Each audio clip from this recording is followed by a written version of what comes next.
दोस्तों, छोटी छोटी 5 कहानियां लेकर के आया हूं, जिसे हम लघु कथा भी कहते हैं। सर में भयंकर दर्द था, सो अपने परिचित केमिस्ट की दुकान में सरदर्द की गोली लेने रुका। दुकान पर नौकर था, उसने मुझे गोली का पत्ता दिया। तो उससे मैंने पूछा, साहब कहाँ गए हैं? तो उसने कहा, साहब के सर में दर्द था, सो सामने वाली दुकान में कॉफी पीने गए, अभी आते होंगे। मैं अपने हाथ में लिए उस दवाई के पत्ते को देखने लगा। एक दूसरी लघु कथा। माँ का ब्लड प्रेशर और शुगर बढ़ा हुआ था, सो सवेरे सवेरे उन्हें लेकर अपने उन्हीं के पुराने डॉक्टर के पास लेकर के गया और क्लिनिक से बाहर उनके गार्डन का नजारा दिख रहा था, जहां डॉक्टर साहब योग और व्यायाम कर रहे थे। मुझे करीब 45 मिनट इंतजार करना पड़ा। कुछ देर में डॉक्टर साहब अपना नींबू पानी लेकर क्लिनिक आए और माँ का चेकअप करने लगे। उन्होंने मम्मी से कहा, आपकी दवाइयां बढ़ानी पड़ेगी, और एक पर्चे पर करीब 5 या 6 दवाइयों के नाम लिखे। उन्होंने माँ को दवाइयां रेगुलर रूप से खाने की हिदायत भी दी। बाद में मैंने उत्सुकतावश उनसे पूछा कि क्या आप बहुत समय से योग कर रहे हैं डॉक्टर साहब?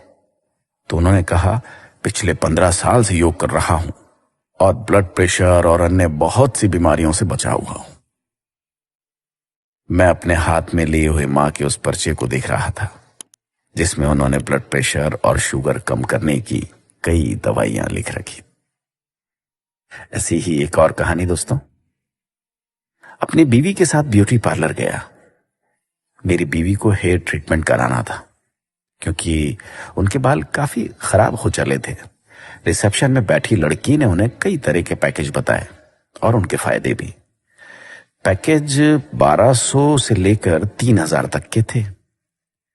कुछ डिस्काउंट के बाद मेरी बीवी को उन्होंने 3000 रुपए वाला पैकेज 2400 में कर दिया।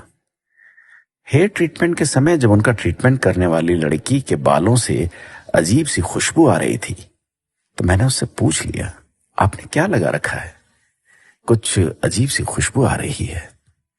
तो उसने कहा कि उसने सर में तेल में मेथी और कपूर मिलाकर रखा है, इससे बाल सॉफ्ट हो जाते हैं और जल्दी बढ़ते हैं। मैं अपनी बीवी की शक्ल देख रहा था, जो 2400 रुपए में अपने बाल अच्छे कराने आई थी। इसी तरह एक और छोटी सी कहानी। मेरी रईस कजीन, जिसका बड़ा डेयरी फार्म है, उसके फार्म पर जाना हुआ मेरा। फार्म में करीब 150 विदेशी गाय थी, जिनका दूध मशीनों द्वारा निकालकर प्रोसेस किया जा रहा था। एक अलग हिस्से में 2 देसी गाय हरा चारा खा रही थी। पूछने पर बताया कि उनके घर पर उन गायों का दूध नहीं आता जो विदेशी हैं, जिनका दूध उनके डेयरी फार्म से सप्लाई होता है, बल्कि परिवार के इस्तेमाल के लिए इन 2 देसी गायों का दूध, दही और घी इस्तेमाल होता है। मैं उन लोगों के बारे में सोच रहा था जो ब्रांडेड दूध को बेस्ट मानकर खरीदते हैं। दोस्तों, ऐसी एक और छोटी सी कहानी। एक प्रसिद्ध रेस्तरां जो कि अपनी विशिष्ट थाली और शुद्ध खाने के लिए प्रसिद्ध है। हम खाना खाने गए वहां पर। निकलते वक्त वहां के मैनेजर ने बड़ी विनम्रता से पूछा, सर खाना कैसा लगा? हम बिल्कुल शुद्ध तेल, घी और मसाले उपयोग करते हैं। हम कोशिश करते हैं बिल्कुल घर जैसा खाना लगे। मैंने खाने की तारीफ की तो उन्होंने अपना विजिटिंग कार्ड देने को अपने केबिन में गए।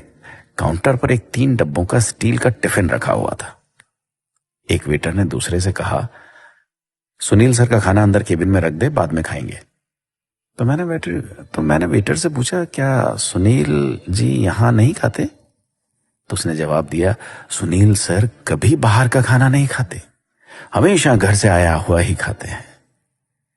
मैं अपने हाथ में 1670 रुपए के बिल को देख रहा था। दोस्तों, हम जिसे सही जीवन शैली समझते हैं, वो हमें भ्रमित करने का जरिया मात्र है। हम कंपनियों के एटीएम मात्र हैं, जिसमें से कुशल मार्केटिंग वाले लोग मोटा पैसा निकाल लेते हैं। अक्सर जिन चीजों को हमें बेचा जाता है, उन्हें बेचने वाले खुद इस्तेमाल नहीं करते। अपना ख्याल रखिएगा।